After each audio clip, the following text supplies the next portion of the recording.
तो चलिए आज हम लोग आयत रेक्टेंगल पढ़ने वाले हैं। क्या पढ़ने वाले हैं? आयत। तो देखिए ये यही आयत का ये क्या है चित्र है, आयत का ये चित्र है जिसमें ये लेंथ मिस लंबाई ब्रेथ मिस चौड़ाई इस तरह ये आयत का चित्र है। अब देखिए आयत क्या है, आयत क्या है इसको जानेंगे। आयत क्या है इसको जानेंगे। आयत ऐसी आकृति जिसकी सम्मुख भुजाएं बराबर और समांतर तथा चारों कोण समकोण 90 डिग्री होते हैं।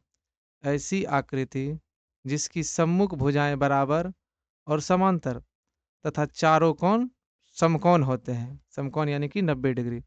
जैसे देखिए सम्मुख भुजाएं, सम्मुख मतलब आमने सामने। ये ए बी बराबर सी डी, ए बी बराबर इस ये बराबर का सिंबल इस तरह से ए बी बराबर सी डी, ए बी बराबर सी डी, ए बी जो है सी डी के बराबर और डी ए बराबर सी बी, डी ए बराबर सी बी। तो ये क्या है, आमने सामने की भुजा बराबर। ऐसी आकृति जिसकी सम्मुख भुजाएं बराबर और समांतर तथा चारों कोण समकोण। समकोण कहने का मतलब कोण ए, कोण बी, कोण सी, कोण डी 90 डिग्री। क्या है 90 डिग्री। तो इसी को कहते हैं समकोण।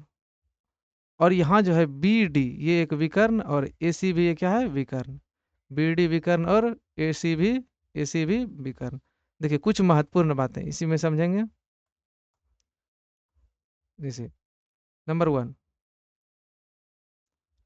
आयत के प्रत्येक कोण समकोण होते हैं। अभी ऊपर पढ़े कोण ए, कोण बी, कोण सी, कोण डी बराबर 90 डिग्री। आयत के प्रत्येक कोण समकोण, आयत के प्रत्येक कोण समकोण यानी कि 90 डिग्री। ए भी 90, बी भी 90, कोण सी भी 90, कोण डी भी 90। दूसरा, आयत की सम्मुख भुजाएं बराबर होती है। आयत की सम्मुख भुजाएं बराबर होती है। ए बी बराबर सी डी और ए डी बराबर बी सी। चित्र से समझेंगे। ए बी बराबर सी डी, ए बी बराबर सी डी ये सम्मुख भुजा और बी डी डी ए बराबर बी सी। इसको डी ए या ए डी बोल सकते हैं, इसको सी बी या बी सी कह सकते हैं। तो ये सम्मुख भुजाएं बराबर। तीसरा में देखेंगे, आयत के विकर्ण, आयत के विकर्ण बराबर होते हैं एवं एक दूसरे का समद्विभाजन करते हैं। आयत के विकर्ण बराबर, जैसे ए सी बराबर बी डी ये क्या है विकर्ण, ए सी बराबर सी डी ये क्या है विकर्ण। और एक दूसरे का समद्विभाजन यानी कि ओ सी बराबर ओ ए, ओ बी बराबर ओ डी। इसको भी चित्र से समझेंगे। आयत के विकर्ण बताए थे यहाँ, ए सी, ए सी बराबर बी डी ये दोनों विकर्ण। और एक दूसरे का समद्विभाजन ये जो है ओ पे कटता है, एक दूसरे का समद्विभाजन। ओ से ए की दूरी और ओ से सी की दूरी ये दोनों आपस में बराबर। ओ से ए यानी कि ओ ए बराबर ओ सी। उसी तरह ये ओ बी बराबर ओ डी। एक दूसरे का सब विभाजन करने के बाद विकर्ण जो है ओ बी, ओ बी बराबर ओ डी और ओ ए बराबर ओ सी। और यहाँ पे पढ़े ए सी बराबर बी डी। अब आगे देखेंगे, आयत के चारों कोनों का योग 360 डिग्री होता है। आयत के चारों कोनों का योग 360। एक कोण 90, चार कोण है तो 4 से गुना कर देना 360। 5 नंबर देखना है, आयत के विकर्ण परस्पर लंब नहीं होते। आयत के विकर्ण परस्पर लंब नहीं होते। आयत के विकर्ण परस्पर लंब नहीं होते।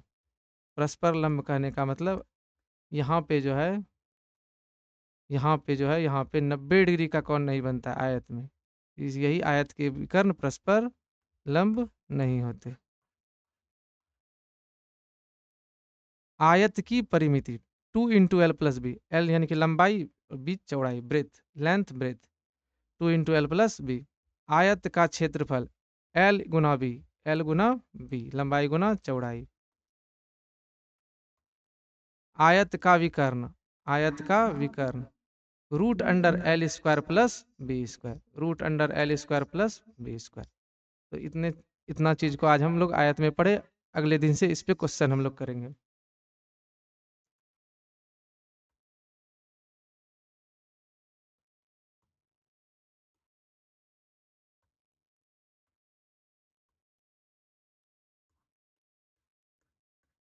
इस एक बार उतारने के लिए साफ से इस देख लीजिए।